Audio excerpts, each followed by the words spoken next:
have enough, and each one of you has enough. And on the morning of October 10th, 2010, I had enough. When I had my son, I was working in a public school system, and I resigned to stay home with him. Realizing I was in a dysfunctional marriage, I ended up moving back in with my parents when my son was 4 years old, and they graciously welcomed me back into their home. I was able to use some gifts and talents that I had to work with an excellent theater company, New Britain Youth Theater, teaching theater and music to young children. And I was also working in community theater at that time on one of my bucket list shows, Spring Awakening, alongside my best friend as director. And I had a cousin, Jessica, whose dog I walked for a job. So I was able to take my son with me, and I got great exercise, and it was just awesome. It's like, I'm getting paid to do all this stuff, okay. But I felt like I didn't have enough. I was financially struggling. I was in my 30s and living back home with a son. And I had, despite all of my gifts, I had low finances. That night, my mom and son were driving home from church, and they saw a terrible, terrible car accident. And my mom noticed that the car looks like my aunt and uncle and cousin's car. And when she got home, she had my dad do a drive-by, and neither my aunt or uncle's car was at their house. So we both spent the evening calling every hospital basically in Connecticut and Massachusetts, asking if any of them had been admitted, and none of them had. So I went to bed, I'm like, whatever, we're fine. I woke the next morning and found out it was my cousin Nicholas who had been in that accident. And you hear it on the news all the time, right? And it's like, oh, that's too bad, and you kind of move on. But now this was my family. My cousin Nicholas was 17 years old, and he was my aunt and uncle's only son, the center of their universe. And he was a good, good boy. He wasn't texting or on the phone, not drinking or driving or speeding. He was wearing his seatbelt, so it was almost worse because there was just nothing to blame. And this was a boy who had high honors, talented athlete, just a good kid. Among his university choices for the fall was to attend Cornell, possibly. So very smart and awesome.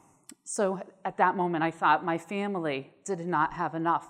But I was very, very wrong. I had enough of talent and gifts to help pick out music to play at his funeral service. And I had great friendship with people who were talented enough to volunteer their time to sing at his funeral. And I had enough strength to get through what was the hardest gig of my life, playing the piano at my 17-year-old cousin Nicholas's funeral. Fast forward about a month and a hurricane later, and once again, I thought I did not have enough. It was Tech Sunday of Spring Awakening. That's the week the show opens, and I could not afford gas to get to the theater. So my ex-husband, Greg, was coming to pick up my son, Robbie, and I asked him if, on his way back to his home in Bethel, Connecticut, he would drop me off at the theater, and he agreed. And I just want to tell you a little bit about Robbie. Robbie never knew a stranger. Everyone to him was a potential friend. He had a great sense of humor. He went up to my cousin, who's an attorney, one day, and he said, "Cousin Jess, I have a legal for you. If the glove doesn't fit, you must acquit." He was very smart beyond his years. He was often around a lot of adults. We enjoyed reading chapter books, Alice in Wonderland, The Wizard of Oz, The Adventures of Tom Sawyer, and I always answered any question he had as best as I could. He was an army boy through and through. Through 90-degree weather in the summers, he would wear his winter boots because they had camouflage on them. And when he wasn't decked out in camouflage, he was decked out in superhero garb, whether it was to run errands or go to the park.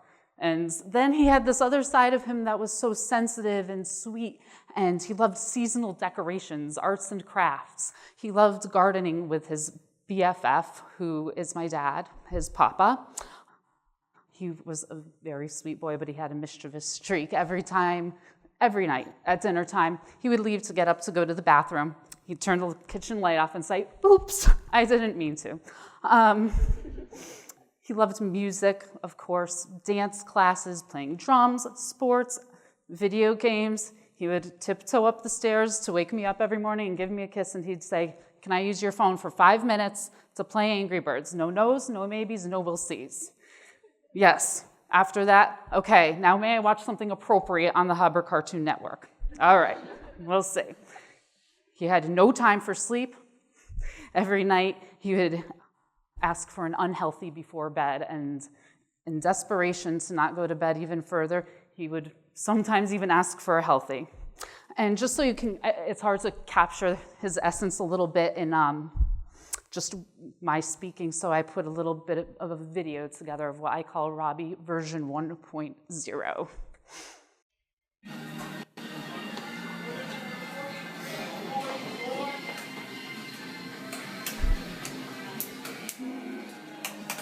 And she truly thought he was the best dancer. Truly. Toupee, like a toupee. Lady lovely, I'm on my toupee. Where do you think Mommy should be tomorrow night? Where? At rehearsal. What about Mammy? At the grocery store. And why did you say that Mommy should go to rehearsal and Mammy should go to the grocery store? Because I wanted to sleep in Mammy and Papa's bed with Papa. And how are you going to do that? What are you going to do? I'm going to tiptoe downstairs, and then I'm going to go right in Mammy and Papa's bed, and that's what I'm going to do. Okay. With my diaper jammies on, and I'm going to tiptoe downstairs, and I'm going to go right in Mammy and Papa's bed. Oh my goodness. What kind of bed is it? Mammy and Papa's bed. And I asked that because he always, every commercial, he needed it. So he'd always tell us, "I need a Sealy sleep number bed because I'm going to be tossing and turning if I don't have it." So I got dropped off at rehearsal, gave him a kiss goodbye. We rehearsed. Friends brought me home. The next morning, living with Mom and Dad. I got in a fight with my mom. We were talking about it last night. I don't even remember what it was about. Went to walk the dog, and I got a call from my ex-husband, Greg. He said, "You need to come to Danbury Hospital immediately. There's been a terrible accident." And I didn't know what to do. There's this moment, like, you get this information, and it's too much for your brain to process, and you can't even live within your skin. And I called my best friends, and she couldn't understand me. And I called my boss, and it was like this, getting worked out. And then I called my parents, and they're like, "I know, we're on our way to pick you up." While we started driving, or no, that's a lie. I'm sorry, let me backtrack. Because while I waited, Robbie's dad called again, and he said, "You need to get here as soon as you can. I think Robbie is dead." So that's the, parents' nightmare. And it must have been quite a scene, because I was on the ground, screaming, hysterical in this condominium complex as people are walking by, like, what is up with this crazy lady? So my parents pick me up. We start driving towards Danbury. He calls again. He's like, "Robbie's being airlifted to Connecticut Children's Medical Center," which is in Hartford. So we were just a few minutes away. We go there, and we have to sit, and we wait, and we wait. And friends and family are coming in. I don't remember much. A social worker told us that you lose 10 IQ points in these traumatic events, and I'm not convinced you get them back. So we're at the hospital, and I see my ex-husband Greg walk by with Robbie's clothes. So I know he's there, and I'm going to see him soon. And I will admit I was a little bit nervous, and it was with good reason, because my son's body was just a big swollen bruise. This healthy, perfect little buddy. In that 2 weeks, I learned what had happened. Greg was at his mom and stepdad's house cleaning up trees from Storm Sandy, and there was this huge 100-year-old tree. He's chopping it up, and Robbie, I'm sure, was playing army guy. And the tree, the just weight of it, when he cut it, made it bounce, and it fell on top of Robbie. And he was trapped underneath for 30 minutes. which cut off the oxygen flow to his body. As rescue workers finally got him unpinned, and he was in cardiac arrest. So our biggest fears for about 2 weeks in the hospital, we first was heart problems, lung problems, and paralysis. But what happened was really much worse than any of those, and Robbie suffered from an anoxic brain injury, and I'll talk a little bit more about that in a minute. But the doctor said there's nothing. It's over. So we made a decision to take Robbie off of the respirator. The coolest thing was that I had enough. Finally, I knew I had enough. One of my friends, right there in the middle, wrote Team Robbie on her hands and posted on Facebook. Hundreds of people followed suit, including one of my idols, Lin-Manuel Miranda, Ricky Martin up there. Like, all around the world, people are putting this in, and when you're in that situation, it was just amazing, that support and what it did for us. There was a Facebook page, #TeamRobbie, that another one of my friends started, and I was blogging on there, and people were showing their support. People were starting fundraisers, and these were people, family and friends, but also strangers that I'd never met because they wanted me to be able to stay in the hospital with my son. So that's the door of Robbie's hospital room that I kind of made there. While we were in the hospital, I read Chef Julia Child's autobiography, which Robbie would have said, boring, but it was absolutely fascinating, and I learned that she did not even start learning how to cook until she was 36 years old. And it just was mind-blowing to me that I already have these talents and gifts. Who knows what I can hone in those and what else I may discover. And between that and all of this outpouring of human spirit and human resolve, I was able to get through November 18th, which was another one of the hardest days of my life. That was the day we took my son off the respirator. As my family stood on one side of him, a group of doctors from around the country stood on the other side, waiting to take his organs away. But a miracle happened, and he lived, and we rejoiced for a while. Oh, some of those pictures, that's very weird. Well, that's a healthy brain. You see all the wrinkles and stuff? On the other side was a brain that has suffered from an anoxic brain injury. It's smooth, there's no wrinkles, it's a blank canvas. A traumatic brain injury is caused by a force to the brain. An anoxic brain injury is caused by a lack of oxygen to the brain. When you think of a traumatic brain injury, it's like a bruise. An anoxic brain injury kills your cells. A lot of the people suffering from anoxic brain injuries are survivors of drowning accidents. How did this affect Robbie? He can no longer change his position. He can't move voluntarily, so every 2 hours we have to move him so he doesn't develop bed sores. He can't swallow, so he eats through a tube in his stomach. He has no words, he has no means of communication, so the way that we tell he's uncomfortable is he storms, it's called, and he grows red and splotchy. And I never thought I would be changing diapers of a 5-year-old boy. Actually, his birthday is tomorrow. He turns 6, so go him. His muscles get very rigid, so he's had Botox injections. I actually asked the doctors if they had a little extra, if I could use it, but they declined. He has to have a breathing treatment before he goes out in cold air. Getting a cold can be lethal to him. The junk settles, and we have to suction it out. And there's a lack of research, and insurance does not pay for the research that there is. But we have been so blessed because friends and family and strangers have done fundraisers. We got a handicapped van donated to us. He has horse therapy once a week now. He's done music therapy. We were able to install a therapy room with a hot tub in our house.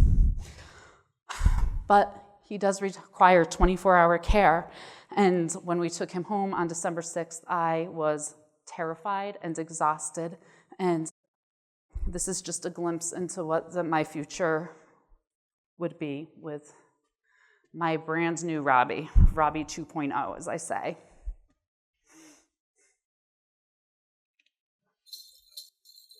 Here's Jingle Bells. Hey. Hey, buddy. It's about as much reaction as he has now. That's a lift system that we were able to put in our house because he's awfully heavy. And as we watch this, I'm going to continue talking. Most parents or most people who lose someone have a chance to mourn them. But even though I took home this brand new son, I never got a chance to mourn my old son. I went through a lot of terrible, terrible things since his accident. But there's been silver linings in all of them. When one of my best friends stopped talking to me because everything was just too much for her, I had other people stand up and really fill in for her place. When my car died, my mom lent me her car. When I stayed in bed all of August because I was too sad to get out, September came and I was back to work. When I couldn't touch a piano for months or write a song, which was usually my creative outlet, I read of other artists who had similar experiences, and when I couldn't look at my son because it was just too sad, my parents stepped in and took care of him. Thought of time wasted, and then I got depressed about the time I wasted, and then I thought of Julia Childs being 36, and then I thought of Robbie, because despite all of his injuries, he has enough. Because of his tragedy, people have reevaluated and re-examined their lives. I have personally reconnected with friends from college that, you talk to them on Facebook every once in a while, but forming those deep, meaningful relationships again. Families who were divided have come together again. I get along with my ex-husbands now. There's been unity. We've been bringing out beauty. I've been reminded to be kind because you never know if that person who cut you off is going through some horrible struggle. If a 5-year-old in a wheelchair who can't talk and can't move if he has enough and that's what he's able to do with it, then think of what you can do with it. I'm using my enough to spread awareness about anoxic brain injury because not enough people know about it and it affects more than we know. I'm using it to heal and educate through music and theater, share gifts of peace, love, and light. And one thing that we all have, and it's free, and I want to give it to you today, is to share my enough of a smile. Thank you so much.